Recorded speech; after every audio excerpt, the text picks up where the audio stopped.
Welcome, everybody. This is episode 8 of the Prolonged Engagement Show. My name is Kyle. And I'm Sarah. And you can follow us on Twitter. I am at Sound Overlord, and Sarah At the Dark Raven 13. You can follow the show at TPE Engagement, and you can go to theprolongedengagement.com for everything that we do. Thank you for listening and watching wherever you are and however you're doing it. We can be found on YouTube and iTunes. Yeah. First of all, this past week, we released a video, a little 15-minute long short film. It's old. I warn you all. This is very old. It is called NightShot SHITD Origins, and we actually filmed it in 2010. Oh, that's when we did? It was in 2010. So it was 5 years ago. It was in 2010. Oh my gosh. So there you go. That's too long ago. Remember, we graduated high school in 2009. So. No silence. Mm-hmm. Nope. But our next episode, I'll give a little teaser for it. At the request of our favorite subscriber, we will be doing. Okay, we can't say that he's our favorite. That's not nice. I can say that he's the only one that comments on the videos, so therefore he's my favorite. Is that just? Hold on. I got it. No, I got it. I fixed it. I fixed it myself. You said it needed to be close to my mouth, so I was fixing it. Yeah, but it was falling down. It's going to fall down. It always falls down. And not unless I tighten the bitch. Well, it falls down every show. Okay. If you don't want to say that he's our favorite, then I will say he's the only person that comments on the videos. He was the only person that gave us this idea, so therefore we're doing this idea, and we're going to do a Mystery Science Theater 3000 special edition for NightShot SHITD Origins. So our next episode is going to be that exactly. We're gonna talk about the video, kind of go into some backstory of it, and also release some never before seen footage. Of me, telling people that they're failures, and and flicking off people. And yeah, we were talking about. I was like, "Is there any featured or bonus features on here, or gag reel?" And he goes, "No, there really is." Yeah, it was just me. I had to go back in because when I put it together for the first time, we just never put it out on YouTube. So, yeah. We should have it. It's pretty good. I never put it out there, and the problem was I had created the movie. I put it on a DVD. I turned it in to the professor, and then literally my hard drive crashed. So I remember that day very well. I lost everything, literally everything, and but after that, I had all of the raw footage still on my camera, because at that point I was running off of the tired yet? Anyway, I've been studying all day, so give me a break. I know. But I was still running off of that camera that had the hard drive in it. Yeah. So I had 60 gigs worth of video on it. So it was just, I had never thrown it away, so it was still on there. So when I got the computer fixed and everything, I ended up putting putting it back in my library. Yeah. So I still have the raw footage from that. So, at any rate. But that's for another time. It's for our next episode. So yeah. So let's talk about something else. All right. I really wanted to put this in, and this is related to the NightShot SHITD Origins. Mm-hmm. I really wanted to put it together. However, I literally only had space on my hard drive for one video at a time. Oh, you're telling them about your new toy? Mm-hmm.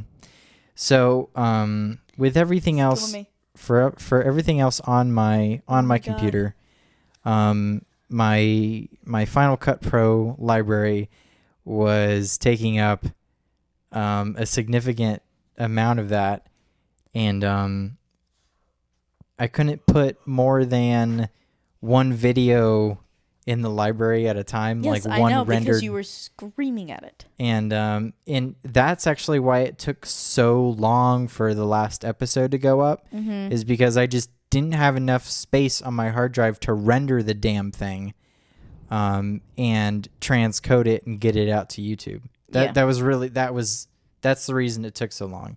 I had to go through and delete stuff that had been on there forever, that I may or may not have wanted to get rid of, but I just had to. Oh God, what did you get rid of? Well, I got rid of, there were a bunch of movies that I had on that stuff.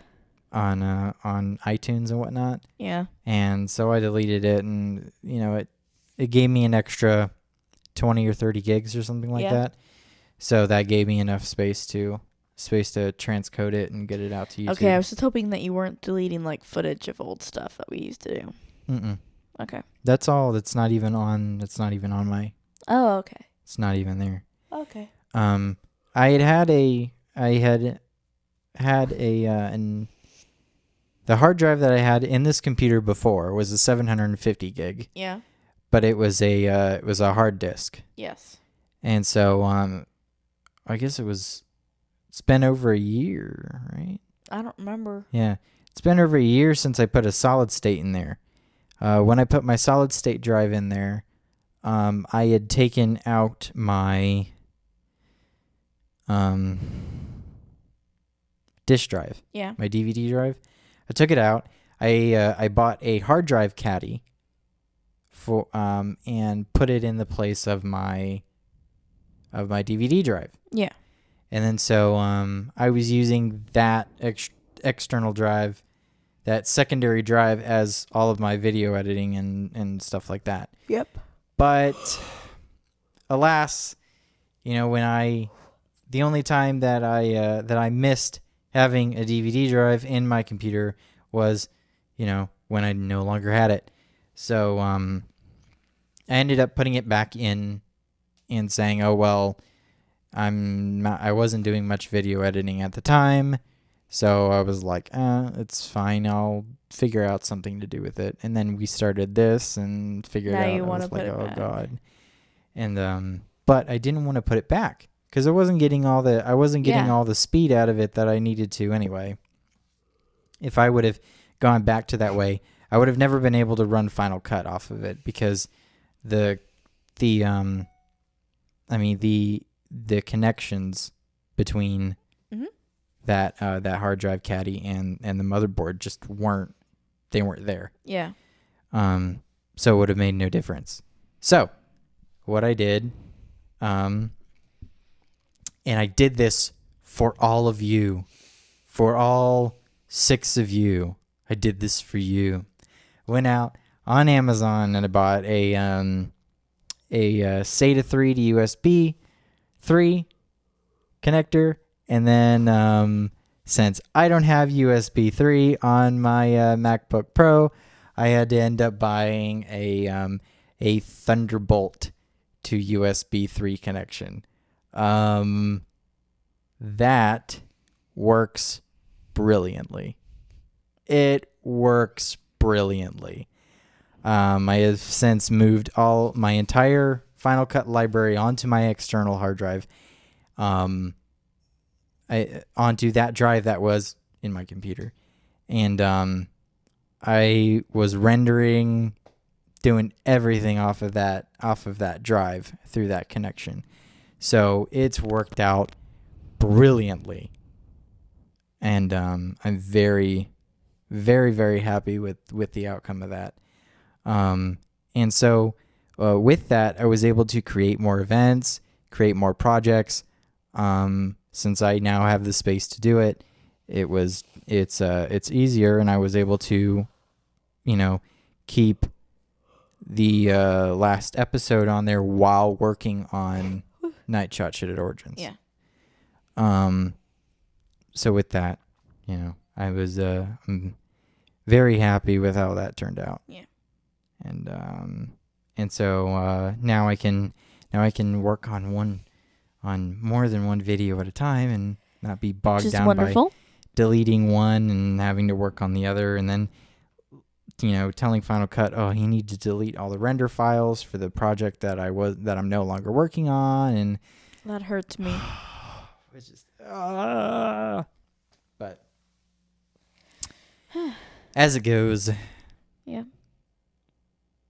So you wanted to yes. You wanted to talk about our little bundle of joy who's under your seat currently. As you all know, Elphie is a Houdini weenie.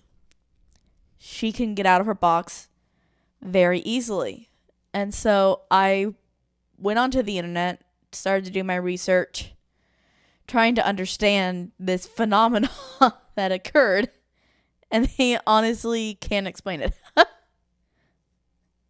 Dachshunds are one of the oldest breeds there are. Elphie, can you come here? You're going to just look at me and walk the other way, aren't you? Yep. And they're seen as hunting dogs. They go after badgers. That is their main thing in life. And what's very funny is when you look at that type stuff up, they're actually seen as not very bright. Like, they're in the top 50, but they're not seen as all that smart. So, to have a dachshund like ours, who is that smart, and along with the rest of the dachshund personality traits of being barky and, well, not barky, she doesn't ever bark. I don't think they will ever hear her bark on the show, unless someone were to knock on the door. Mm-hmm. But to be as smart as she is, and God, I don't even know how to describe this dog. As stubborn as she is, we don't get to go out that much. Well, we can. We can, but we know she's going to be out. To be out in 5 minutes. And I don't know how many of you all have had this type of issue where you've had someone or something that you know is going to be a problem, and so you just decide not to go out because of it. Okay. Because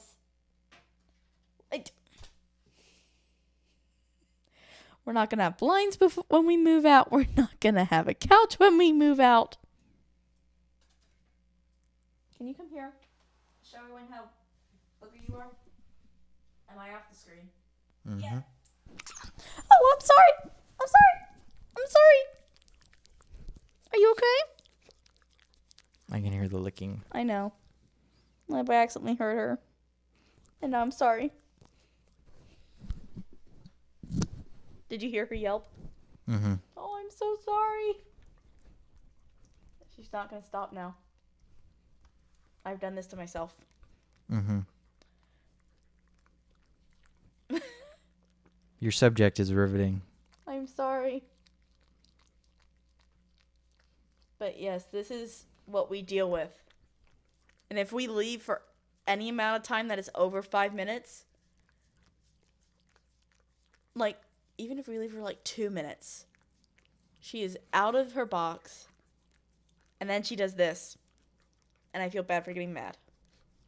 Well, we were at Home Depot yesterday, and I was thinking of getting some clasps or something to keep the the cage shut, but I just didn't think about it when we were there, so I didn't get any. I know. But gonna have to get some today. We already decided that we have to go to Target. Mm-hmm. Plus, we have to go to Starbucks. To do what? To get that birthday cake thing. Mm. All right, can you move the mic closer to your face now and put the dog down? Are you done? No. Can you sit down here? Like a good girl? Thank you. Is that better? Mm-hmm. Yeah, we're... Like, I know it sounds horrible, but we're thinking that we have to lock her up now. Because we can't go anywhere. Well, like I said, we can go. We can go, but then she's out. She's going to be out. We just have to know that. That means we have to do carpet cleaning. Mm-hmm. Which, as if anyone who knows about a dachshund knows that they are not potty trainable. For the most part. Like, they are, but it's so difficult just because they're so stubborn. Mm-hmm. Like, she knows. I know. She knows that she's so cute that I'm not going to get all that mad at her. That she can do something like that, and I'll forgive her. Mm. She's trying to get comfortable. Man, she's going to... Oh, there she goes. Okay, she's going to put her butt in the corner. She almost fell off. That's why she didn't. Yeah, there's a hole there, so she can't just scooch her butt in between me and the arm because she's gonna fall through it. Or like how she does when we're sitting on the couch and we watch a movie or something. She'll sit between us, put her butt between us, and then watch the TV with us. Mm-hmm.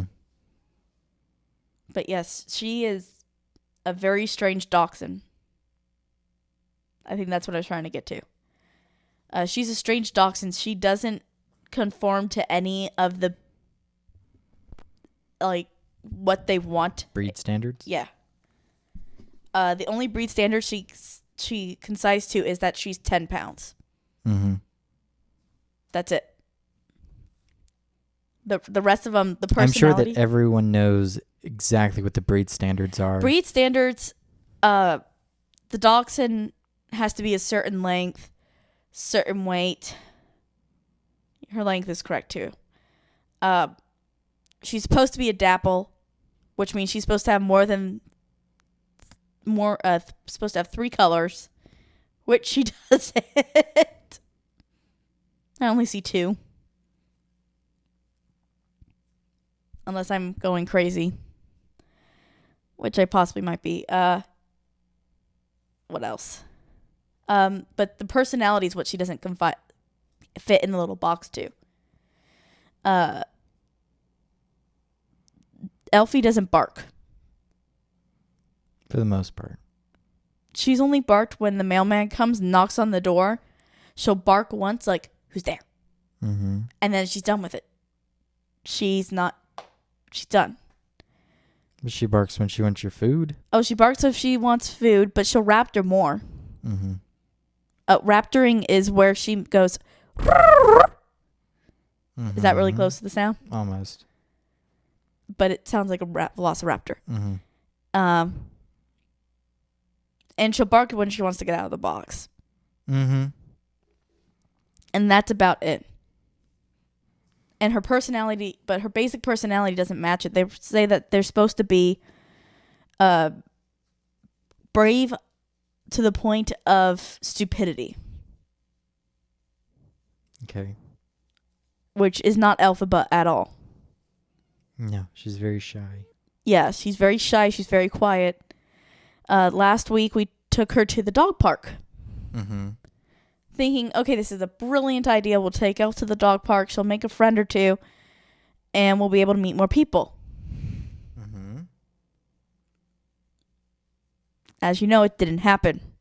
No. Elphie instead hid and tried to dig out her escape by the gate. there was a hole in the gate where the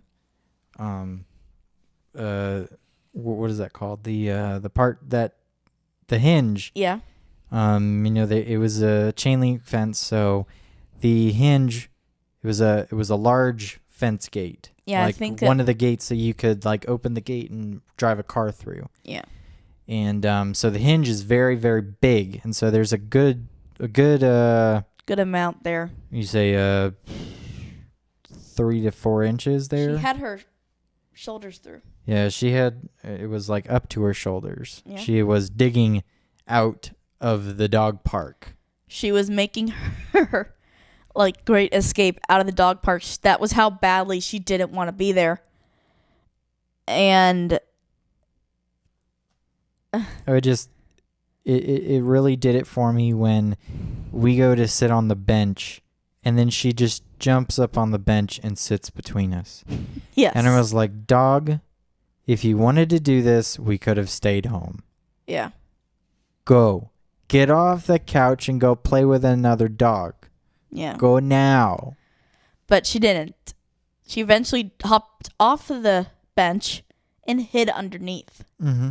She'd hide underneath and then go out and do her dachshund thing, which is, since dachshunds are hunting dogs, they will smell everything until they find a scent that will lead them on a track. Mm-hmm.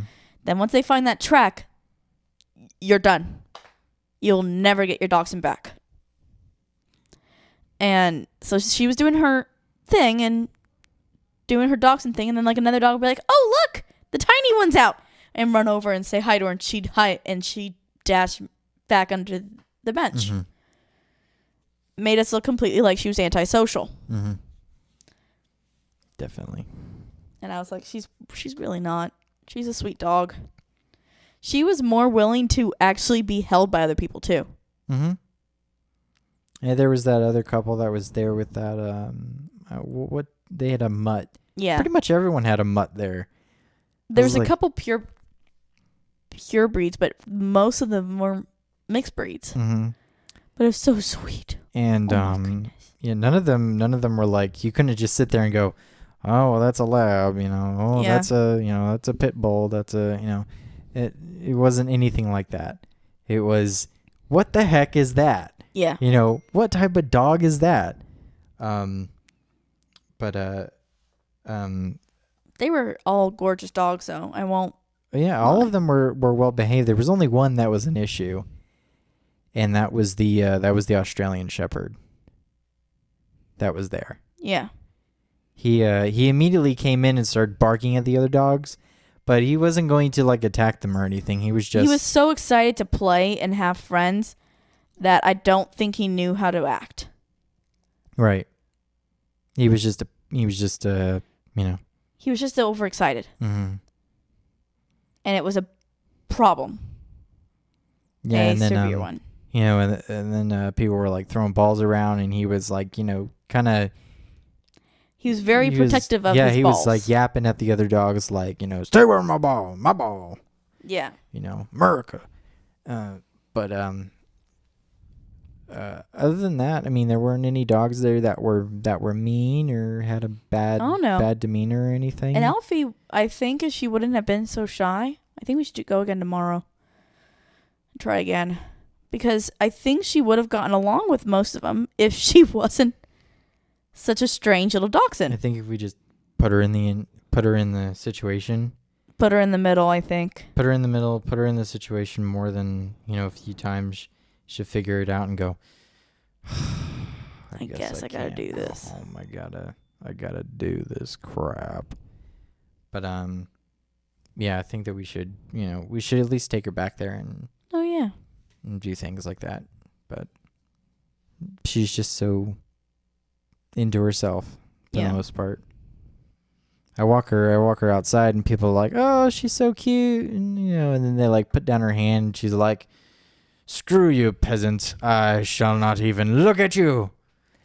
She'll do that, or she'll like go over, sniff their hand, and then run away. Mm-hmm. Or there is one dog in this building that she likes, Bella. Mm-hmm. The golden retriever. Bella Bella's this gorgeous golden retriever who's very calm, and I've gotten to meet this dog a couple times, and the strangest golden retriever you'll ever meet, because it's a calm golden retriever who's more like, I'd just rather go and hang out and watch the TV with you than go and play with the ball, but okay, if you want to, I will. And I mean, if you don't have to feed me, I mean, I'm not hungry or anything, but you know, I would enjoy some kibbles and bits if you have any. Yeah, you know, like that's how this dog was.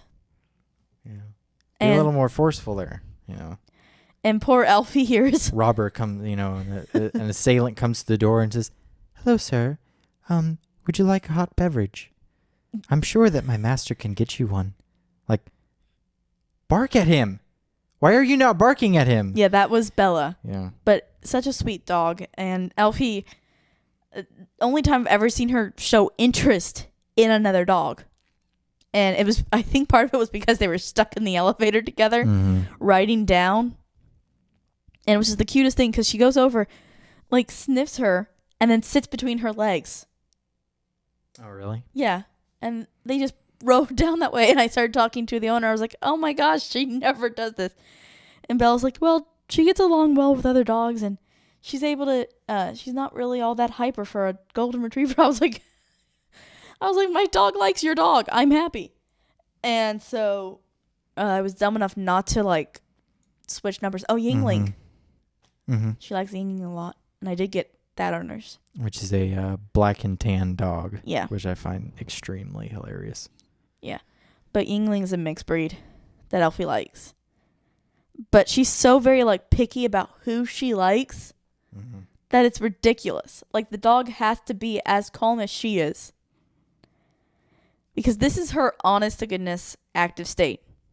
And I don't know how many of you know about dachshunds at all, but this should not be her active state. She likes to sit on the couch. What can I say? Well, bless you. But yeah, that's just drives me nuts that our dog is a prissy little brat. Prissy little genius brat. You raised her that way. I did not raise her this way. I blame you. Nope. Anyway. So, yesterday, I am taking a class at George Mason called No, really. The Digital Past, which is this meld between history and technology thing, where it's pretty much we're looking at, you know, finding sources using the web and things of that nature, collaborating with people using Google Docs and so on and so forth. But our project that we have to do in the class is we are assigned for a group of 3 or 4 is assigned one Civil War soldier. And these Civil War soldiers are the choice of soldiers based upon the name that they left in the attic of a 19th century home in Fairfax, Virginia. There's a house called the Blenhiem, the historic Blenhiem House. And if you go up to the attic in this home, which you can't for you can as a regular public, as the traveling public, you cannot go up into the attic, but you go into the attic and there are just they call it graffiti because that's what it is, but in that day and age it was just signatures and poems and where people were from. And what regiment they were part of and things of that nature. And I was You got the egomaniac. Yeah, he wrote his name 4 times in the attic, and he has the largest signatures. The 4 largest signatures in the there's actually one whole one whole section of the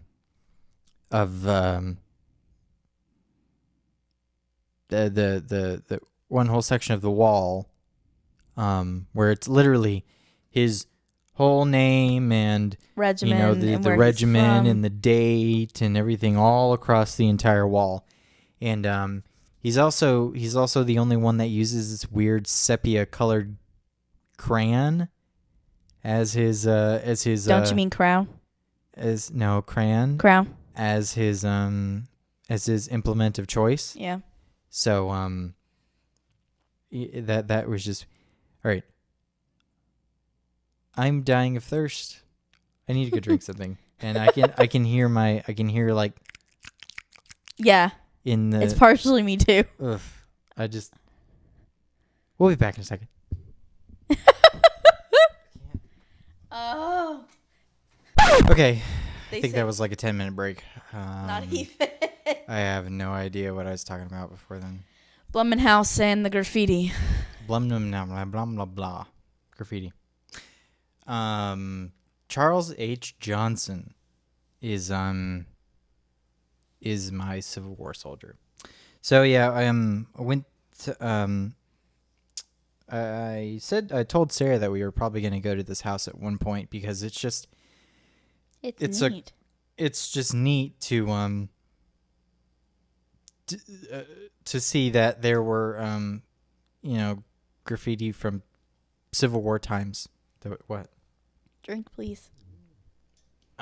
That is still around, and yeah. I just thought that was incredibly interesting, and that we were going to go see it. But so the professor sets up this thing where we can go, and he's worked together with the Blenhiem House that all of his students are able to go up to the attic. Mm-hmm. And so you get a specialized tour at the Blenhiem House. And so I brought you along, and we went up to the attic to see with one other guy. With one other guy from the class. And we went up there to see the attic. That poor guy. He's a freshman and he doesn't have a car, and so he literally walked 2 miles all the way from campus. What did he say? How long was it? 2 miles? 4 miles? I know, it's at least 4 miles. Because he kept changing his story. That was 2 and then it was 4. He had no idea how long. He just knew how long it took him. He left at 2:30 and got there around 3:20. Yeah. Yeah. So it took him almost an hour to get there. I mean, that's pretty I was bad. like, holy crap. And I told the dude, I was like, I'm giving you a ride back to campus. So I was like, that's ridiculous. You're not walking all the way back there again.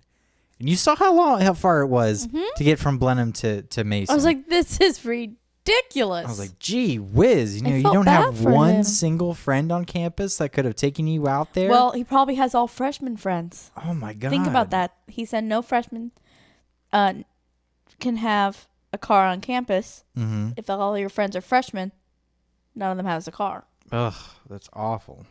See, that's why I never wanted to live in a dorm. Because you're stuck like that. And Rollins College, actually, there was actually a rule saying you couldn't have a car on campus as a freshman. So that was like, whoa. But, anyway, one of the reasons why we didn't go there. Well, that and the $40,000, tuition every semester. But, and what was the point of going to Rollins College anyway? Well, remember back then I was a theater major. Yeah, well, we'll not get into that. I guess that's another day. But yeah. So I went up there and took pictures of his autograph. He also wrote 1863 twice. Mm-hmm. He wrote down the day that he was there. Yeah, the day that he wrote it down. He wrote it down on that main wall, that very large one. And then on the one when you're headed out, on the right, he wrote 1863 twice.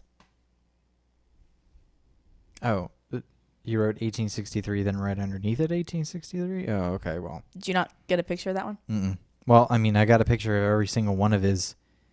Well, it was the same color. Mm-hmm. as the signature, so that made me guess it was the same. Oh, okay. Because that's seriously the only signature in there that uses that color. Exactly, that's the thing. I was like, He was the only one that had that color. So, but there was a few just totally weird signatures in there. One was in this block, the block lettering, LF hook was it? And he actually wrote his on top of the Star Spangled Banner. Somebody had written out the Star Spangled Banner, and he ended up putting his name in block lettering over the Star Spangled Banner. Every floor of this home has graffiti on it from, and these are all Union soldiers. It probably when that was built or when that occurred, it was probably covered in it. Yeah, and Fairfax was only it was only Confederate. It was only Confederate controlled in the first year of the war in 1861. From then on out, it was Union territory. But there were plenty of Southern sympathizers, I understood. Yeah, in that area. In that area, it was, what did she say? It was 151 to 8? Yeah. For secession? Yep. In the area? And I was like, holy crap. But I was like, it was Virginia. That obviously Southern. I mean, that was the whole reason that we had the West Virginia split. Was because of that. There was a big part of Virginia that, wanted slavery, and there was another big part of Virginia that didn't. And that other part of Virginia decided, well, we no longer want to. We don't want to be. We don't want to be with the Confederate States of America. We want to be with the United States of America, and they became West Virginia. No, West Virginia was part of the Confederacy. No. No? West Virginia was part of the Union. Yes. Yes. Yeah? Yes. Okay. Have you not heard, did you not hear Penny's comment about that? When we were up in West Virginia with your aunt and uncle? I probably did, and I just don't remember it. She said that there's lots of people in West Virginia that fly Confederate flags. Yeah. And that's right. She but sits there and goes, it was part of the Union States. She goes. I don't understand. I don't think you guys know which part of the war you were actually on. Yeah, I remember that now. But she, the woman from Blenhiem said that there was a Union Virginia regiment. Yeah. That signed as I think First Virginia. Infantry or something like that. And she said, now look, this is before. She goes, see, he signs it as First Virginia Infantry, but before he's a Western. But she said that he's a Union soldier. So she said this was before West Virginia became a state. Yep. Now I remember that. Remember that? Yeah. Yep. Because I was gonna be like, but. I was like, how are they part of the Union when they marry their first cousins? Hey, your aunt says that's completely true. It is true. Don't you remember when we visited? Oh, she says it's completely true. Now she says Sarah's Aunt Elsie does exchanges and returns at the local Walmart in Elkins, West Virginia. And she says that she swears that the stereotypes are true, that they marry their first cousins there because they're just plain out stupid. She says the amount of people that come in and try to they want a refund, but they say exchange. I came in here for an exchange, and they really want a refund. So, but.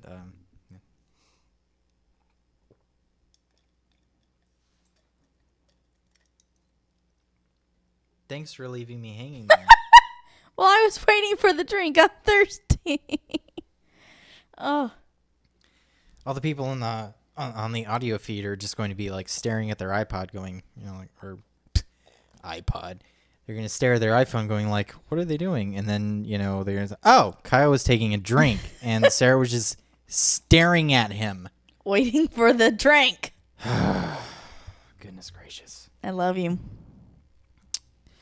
So yeah, every part of the house was had graffiti on it, and what I found interesting though, it was not most of it was not of a pornographic nature. Yeah, there was only a few of pornographic nature. And one of those I don't think was meant to be a pornographic nature. What do you mean? The pregnant woman? Oh yes, it was. I think that was of a teaching nature. Well, yeah, but it was still pornographic. It was still pornographic.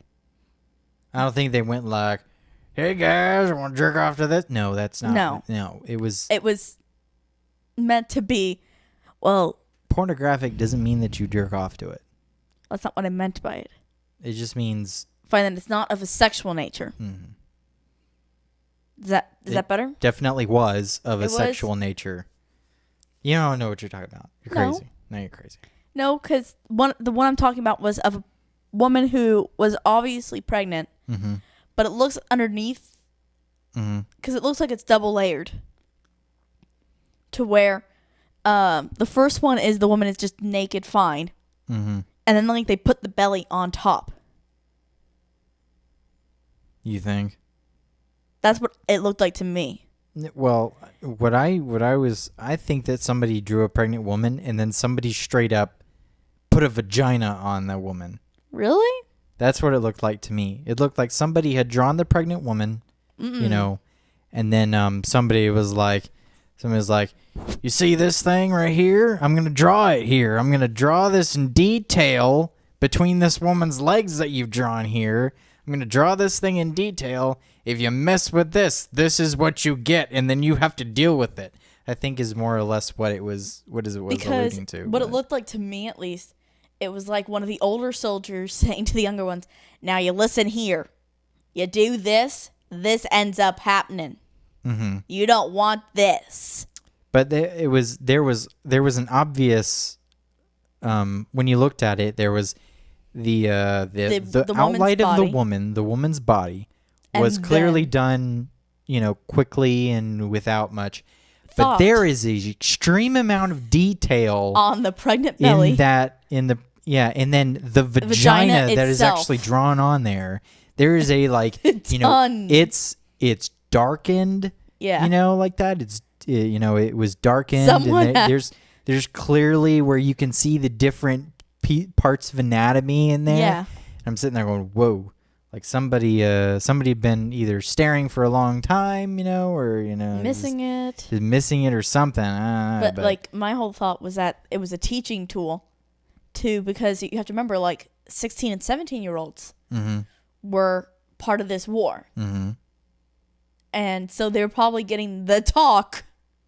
Maybe so. From somebody being like, "This is the birds and the bees, and this is what happens when you put your thing inside a woman's thing." It might have been a thing, yeah. That's what it looked like to me. Because it wasn't of the nature of the other actual pornographic one. I agree. Yeah, I agree. Yeah. But the other one was straight up pornographic. Yes. Like there is no denying that was. There was a naked woman with an officer with his dick out. Yeah. In between this woman's legs.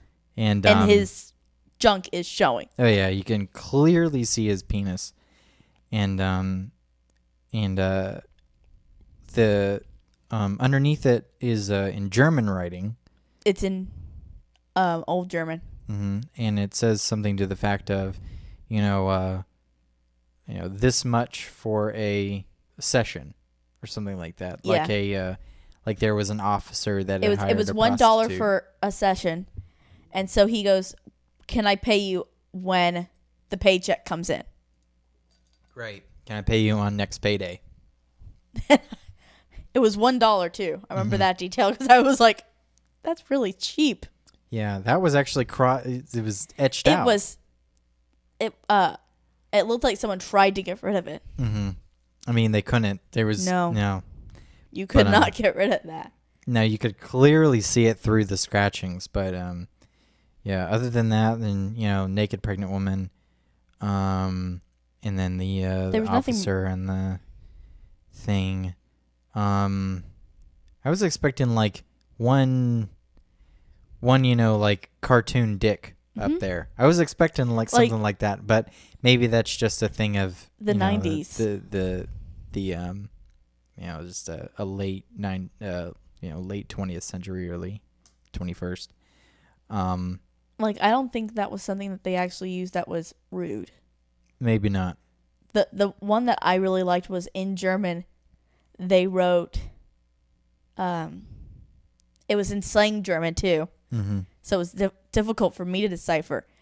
But it was schlechten Hansen. Mm-hmm. Bad writing. So funny. I thought I liked it because I was like I see what you did there. I see what you did there. And it was funny. I liked it. But any rate. Excuse me. So yeah, the on the first floor they had that there was a guy that wrote like a lyric, of it was a lot of saying this isn't what soldiers should be doing and blah blah blah, and I'm only doing this is totally wrong, but I'm only doing this because there was graffiti in here before, and so I'm writing an apology to the family. I'm writing an apology to the family. I'm not a bad person, and all the everybody that was in here that did bad stuff, they're all German. Yeah, it was basically they're German. Which yeah, it was odd the amount of German that we found in that house, but when that's the time period they came over. I mean, she told us that there was a big German immigration that where they settled in western Pennsylvania and Indiana and Wisconsin and Vermont, New York. Yeah, is what she said. Which completely makes sense since both my mom and dad are German heritage. But it was just kind of funny that there was a lot of German and yeah, there was a lot of German. It was interesting, but yeah, I'm totally out of things to talk about. You are? Yep. Totally out. You ready to kill it for today? Yeah, because we got to do other stuff. Mm-hmm. And the sun's going down, so we're losing daylight. So we're losing light. Gotta say. All right, guys. Well, thank you for sticking through with us today. This was episode 8 of the Prolonged Engagement Show. Sorry, it's a little short. Yeah, it's a little bit shorter today, but yeah, kind of tired. Yeah. And we are going to record next week's episode today, because next week is Easter weekend, and so your parents have surprised us by coming up next weekend, so therefore we can't be doing this on a Saturday. So I'm going to record this, and since I can do more than one video at a time, we can do this. So thanks again, guys, for watching and listening on YouTube and iTunes and on the prolongedengagement.com. And we'll see you next week with our NightShot SHITD Origins Mystery Science Theater 3000 edition. Is that really what we're calling it too? I don't know what we're gonna call it, but yeah, we'll see. Okay, we'll see. Anyway, all right, guys. We will see you next week, and thanks for listening and watching. Bye. Bye.